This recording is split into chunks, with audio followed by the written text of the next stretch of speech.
ಕೆಪಿಎಸ್ಸಿಗೆ ಸಾವಿರಾರು ಕರವೇ ಕಾರ್ಯಕರ್ತರು ಮುತ್ತಿಗೆಗೆ ತೀರ್ಮಾನಿಸಿದ್ದಾರೆ.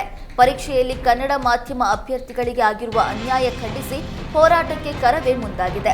ಫೆಬ್ರವರಿ 18ರಂದು ಫ್ರೀಡಂ ಪಾರ್ಕ್ನಲ್ಲಿ ಬೃಹತ್ ಹೋರಾಟ ನಡೆಸಿದ್ರು. ಅಲ್ಲದೆ ಸಿಎಂನ ಭೇಟಿಯಾಗಿ ಕರವೇ ನಾರಾಯಣಗೌಡ ಕನ್ನಡಿಗರಿಗೆ ಆಗಿರುವ ಅನ್ಯಾಯವನ್ನ ವಿವರಿಸಿದ್ರು. 2 ದಿನದಲ್ಲಿ ಸೂಕ್ತ ತೀರ್ಮಾನ ಕೈಗೊಳ್ಳುವ ಭರವಸೆ ನೀಡಿದ್ರು. ಇನ್ನು ಯಾವುದೇ ಸಮಸ್ಯೆ ಈಡೇರಿಸಿಲ್ಲ. ಹೀಗಾಗಿ ಕೆಪಿಎಸ್ಸಿ ಕಚೇರಿಗೆ ಮುತ್ತಿಗೆ ಹಾಕಲು ಸಭೆಯಲ್ಲಿ ನಿರ್ಧರಿಸಿದ್ದಾರೆ. ಕಲಬುರಗಿ ಜಿಮ್ಸ್ ಆಸ್ಪತ್ರೆಯಲ್ಲಿ ವೈದ್ಯರ ಎಡವಟ್ಟಿಗೆ ಮಹಿಳೆ ಪರದಾಡಿದ ಪರಿಸ್ಥಿತಿ ಎದುರಾಗಿದೆ. ಬಾಣಂತಿ ಹೊಟ್ಟೆಯಲ್ಲಿ ಬಟ್ಟೆ ಹತ್ತಿ ಎರಡನ್ನೂ ಬಿಟ್ಟು ಹೊಲಿಗೆ ಹಾಕಿದ್ದಾರೆ.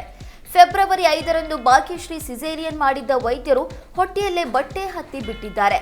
ವಾರದ ಬಳಿಕ ಸ್ಕ್ಯಾನಿಂಗ್ ವೇಳೆ ವೈದ್ಯರ ಎಡವಟ್ಟು ಬಯಲಾಗಿದೆ. ಕರಚುಗಿ ಪ್ರಾಥಮಿಕ ಆರೋಗ್ಯ ಕೇಂದ್ರದಲ್ಲಿ ಮರುಶಸ್ತ್ರಚಿಕಿತ್ಸೆ ಮಾಡಿಸಿ ಮಹಿಳೆಯ ಹೊಟ್ಟೆಯಲ್ಲಿದ್ದ ಬಟ್ಟೆ ಉಂಡೆ ಹಾಗೂ ಹತ್ತಿಯನ್ನ ವೈದ್ಯರು ಹೊರತೆಗೆದಿದ್ದಾರೆ. ಜಿಮ್ಸ್ ಆಸ್ಪತ್ರೆ ವೈದ್ಯರ ವಿರುದ್ಧ ಮಹಿಳೆಯ ಕುಟುಂಬಸ್ಥರು ಆಕ್ರೋಶ ಹೊರಹಾಕಿದ್ರು. ಇದಕ್ಕೆ ಸ್ಪಷ್ಟನೆ ನೀಡಿದ ಕಲಬುರಗಿ ಡಿಎಚ್ಒ ಇದರಲ್ಲಿ ಯಾವುದೂ ತಪ್ಪಿಲ್ಲ ಅಂತ ಹೇಳಿದ್ರು. ಹೆರಿಗೆ ಆದ್ಮೇಲೆ ರಕ್ತಸ್ರಾವ ಜಾಗಕ್ಕೆ ಹತ್ತಿ ಇಡ್ತೇವೆ, 2 ದಿನ ಬಿಟ್ಟು ಅದನ್ನ ತೆಗೆಯೋದಕ್ಕೆ ವೈದ್ಯರು ಹೇಳಿದ್ದಾರೆ.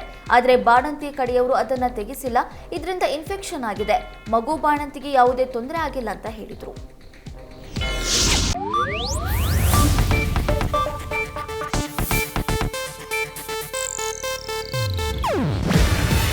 ಇದು ಏಷ್ಯಾನೆಟ್ ನ್ಯೂಸ್ ನೆಟ್ವರ್ಕ್ ಪ್ರಸ್ತುತಿ. ನೀವು ನೋಡ್ತಿದ್ದೀರಾ ಏಷ್ಯಾನೆಟ್ ಸುವರ್ಣ ನ್ಯೂಸ್.